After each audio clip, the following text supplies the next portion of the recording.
week been? It's been good. How's your week? It's been pretty good. Just busy with work and stuff. You know, normal. Looking forward to the holidays. Normal week. Yeah. Okay, so let's just jump right in. Yeah. It's been a couple weeks since we last talked. Mm-hmm. Yeah. Yes. Okay. So let's do a little recap. Yeah. Okay. That'd be good. So, from the past couple sessions, we've talked about how you started figure skating when you were at the age of 5. Yeah, it was a long time. Long time ago. That is a long time. And you started competitively figure skating shortly after, right?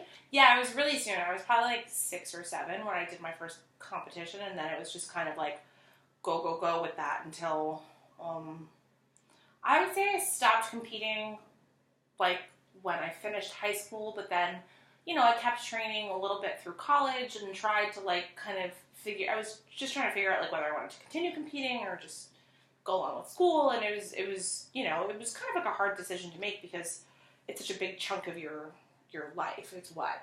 How many years? I think that's, 13 or 14 years of your life. Yeah, it's a long time. And that's, your whole adolescence, so it's a long time. It is a very long time. Yeah.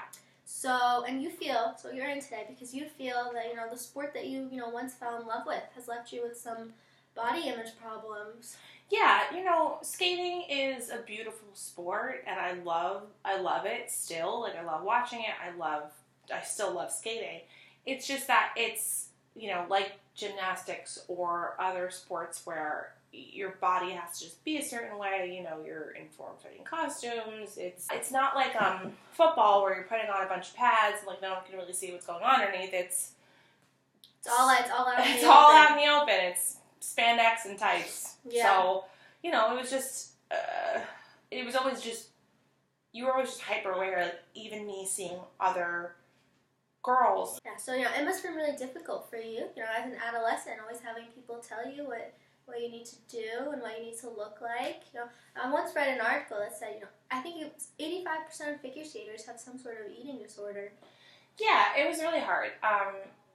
Coaches, obviously, they want what's best for you, but in a very specific sense. So they want you to be able to compete at the best level, and that doesn't necessarily go hand in hand with what's like best for you as a person all the time. Like,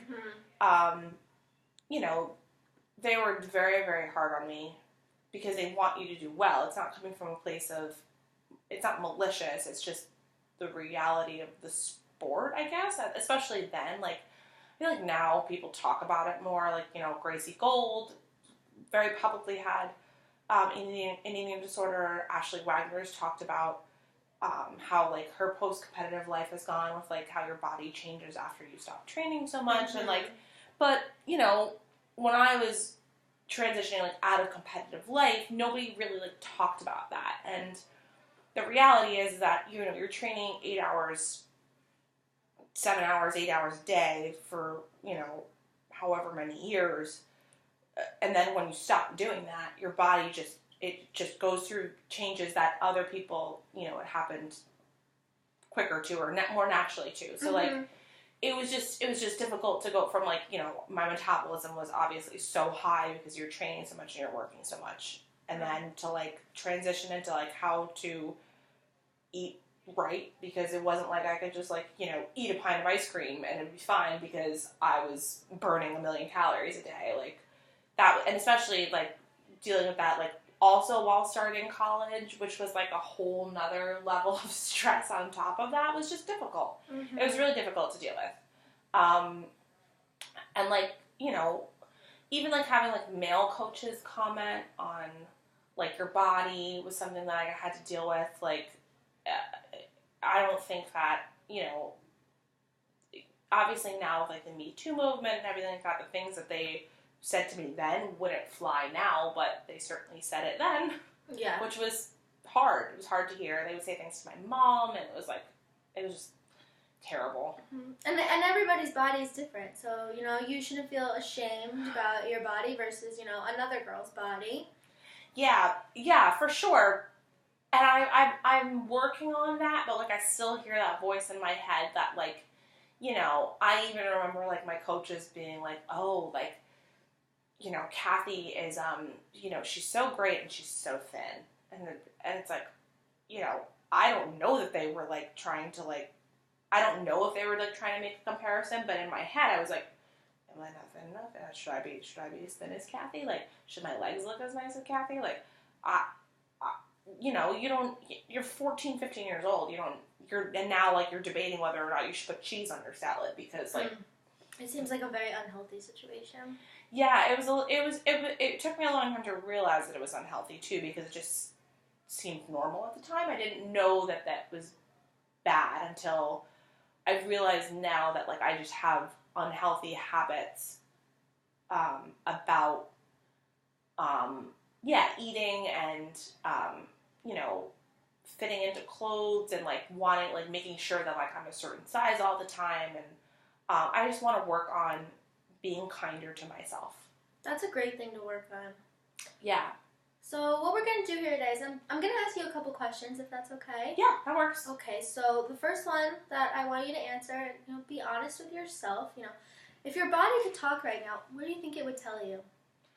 I think it would just say to recognize what it's capable of. Like, yeah, okay, maybe like I'm not being lifted into the air anymore and like need to be 113 pounds because, you know, my partner is in high school and can't, you know, doesn't go to the gym. So like, it's not like he's lifting anything heavy. Which in retrospect, maybe he should have hit the gym. Like it was always me who had to like adjust my body weight to like him. But like, that's not fair. No, not fair. But you know, the unfairness of men and women's body expectations is a whole longer conversation. But you know, I think it would just recognize that like I'm capable of running. I'm capable of lifting heavy things. I'm capable of, you know, working out really hard and. You know, my body can do amazing things still. And it doesn't need to be a certain size to do that. And I need to recognize for myself that is an okay place to be in. And some days are better than others. Some days, like, you know, I'll finish a workout class and I'm like, wow, like, I feel great. Mm-hmm. That felt amazing. And do you think that's what makes you feel, you know, when you're at your most confident level? I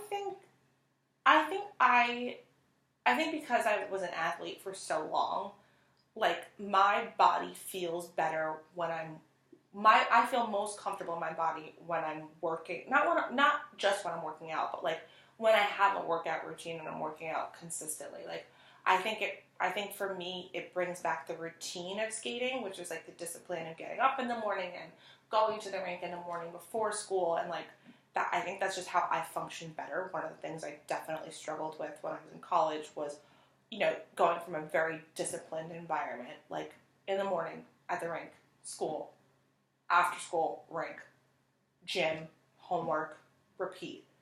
You know, a great thing that I'm noticing is that I think you're working out for yourself, and you're not. I think you've learned to work out for yourself now instead of meeting, you know, social media's standards. Yeah, absolutely. I think that's like, even as like the holidays are approaching, I am trying to avoid, like, I feel like in the past I used to associate working out with like, well, I need to work out so that, like, you know, I can eat on Thanksgiving, or I, you know, can have Christmas cookies or whatever.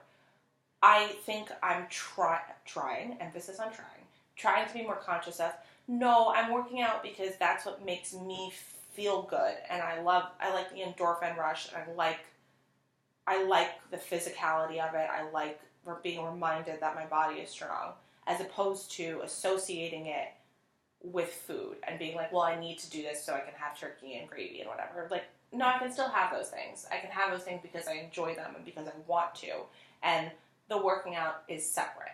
Like, I'm trying to compartmentalize that. I still, like, this morning I was like, oh, like, maybe I should have gone to a workout class this morning, but I went 4 other days this week, and that's fine. And I like have to just keep reminding myself that that's fine. And like that, you need to do what's good for you. Yeah, but that's hard sometimes.